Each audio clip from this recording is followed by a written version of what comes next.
اللہ فرماتا ہے ما یفعل اللہ بعذابکم، وہ تمہیں عذاب دے کے کیا کرے گا؟ ذرا لہجہ دیکھیے، ذرا انداز، ما یفعل اللہ بعذابکم، وہ تمہیں عذاب دے کے کیا کرے گا؟ تم اس کی مخلوق ہو، اپنے دستے قدرت سے اس نے تمہیں بنایا ہے، تو وہ تمہیں عذاب دے کے کیا کرے گا؟ اس کی ضرورت نہیں ہے کہ تمہیں عذاب دے، نہ اس کی چاہت ہے کہ تمہیں عذاب دے، کوئی خود چھلانگے لگائے تو اس کی مرضی۔ فرمایا کہ ما یفعل اللہ بعذابکم، وہ تمہیں عذاب دے کے کیا کرے گا؟ ان شکرتم و آمنتم، اگر تم شکر ادا کرو اور ایمان لاؤ تو وہ تو قدردان ہے جو کوئی اس کا شکر کرتا ہے اور جو اس پر ایمان لاتا ہے۔ تو اللہ اس کے لیے عذاب نہیں رکھا، اس کے لیے رحمتیں رکھی ہوئی ہیں۔ تمہیں دستے قدرت سے بنایا ہے اور وہ تمہیں خوش دیکھنا چاہتا ہے، تمہیں خوشحال دیکھنا چاہتا ہے، تمہیں سرشار دیکھنا چاہتا ہے، تمہیں نہال دیکھنا چاہتا ہے، تمہاری زندگی کو خوشگوار دیکھنا چاہتا ہے۔ تم نے اپنے آپ کو خود اپنے اعمال کی وجہ سے مصیبتوں میں ڈالا ہے، تو کہا شکر کرنے کی عادت ڈال لو، دیکھنا پھر اللہ تعالیٰ جل شانہ کی رحمتیں تمہارے اوپر کس طرح اترتی ہیں، اس کی نوازشیں تمہارے اوپر کیسے برستی ہیں۔ توکل اگر ہم سیکھ جائیں تو توکل ایک ایسی دولت ہے کہ جو خوشحال زندگی کی ضمانت بنتی۔ جب ہم اللہ پر توکل نہیں کرتے اور ہم سمجھتے ہیں یہ سب کچھ ہماری محنت کا نتیجہ ہی ہوگا، اور نتیجہ جب نہیں آتا تو پھر ہم بے چین مضطرب ہو جاتے ہیں، اور جب ہم اس پہ توکل کر لیں تو پھر ہمارا صرف اتنا ہی کام ہے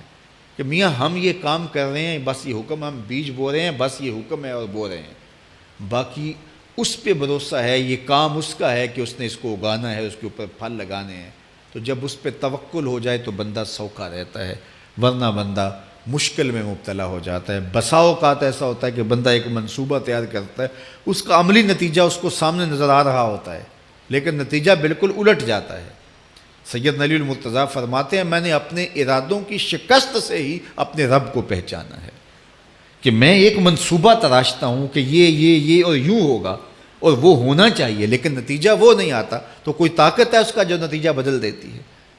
تو بندہ اس طاقت پہ یقین کرتے، اس پہ توکل کر کے جو ہے وہ اس پہ بھروسہ کر لے تو زندگی سوکھی ہو جاتی ہے۔ مغرب میں جو اللہ پر یقین نہیں رکھتے وہ خودکشی کر لیتے ہیں کہ یہ کیوں ہو گیا، ایسا نہیں ہونا چاہیے تھا، لیکن ہم خودکشی اس لیے نہیں کرتے، ہم کہتے ہیں میرا رب جس طرح چاہے اس طرح ہی ہوتا ہے، جو اس نے طے کیا ہوا ہے وہ کر کے رہتا ہے، اس لیے تم اس پہ توکل کر لو اور اس پہ بھروسہ کرو۔ حضور علیہ الصلوۃ والسلام نے فرمایا لو انکم توکلون علی اللہ حق توکلہ، اللہ پر توکل کرنے کا جو حق ہے اگر تم وہ ادا کر دے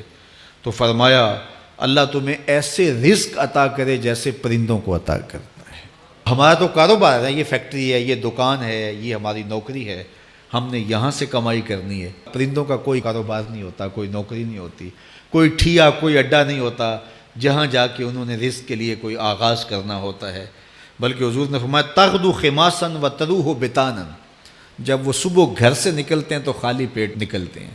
اور انہیں کوئی اپنی منزل کا تعین نہیں ہوتا، جدھر خیال آیا اڑ گئے ادھر، لیکن کبھی ایسا نہیں ہوا کہ شام کو خالی پیٹ واپس آئے ہوں، کہا وہ پیٹ بھر کے آتے ہیں۔ باہو بولے بن توکل پنچھی اڑ دے، خرچ نہ پلے زیرا ہو، جب گھر سے اڑتے ہیں تو ان کے پلے نہ کوئی خرچ ہوتا ہے، نہ راس المال ہوتا ہے، نہ کوئی اوزار ہوتے ہیں، نہ کوئی ہتھیار ہوتے ہیں، کچھ بھی نہیں ہوتا، یوں ہی گھر سے نکلتے ہیں، کبھی بھی خالی پیٹ نہیں آئے۔ فرمایا اگر اللہ پہ پرندے توکل کر لیں تو اللہ اسے بھی عطا کرتا ہے، تم توکل کرو گے تو تمہیں عطا نہیں کرے گا، تو تمہاری زندگی سوکھی ہوگی۔ گھر سے نکلو کام کے لیے، فیکٹری کے لیے، مزدوری کے لیے، لیکن ٹینشن نہیں لینی کہ کیسے ملے گا، کیسے ہوگا، درود پڑھتے جاؤ اور مصطفیٰ کریم پہ سلام پڑھتے جاؤ، وہ تمہاری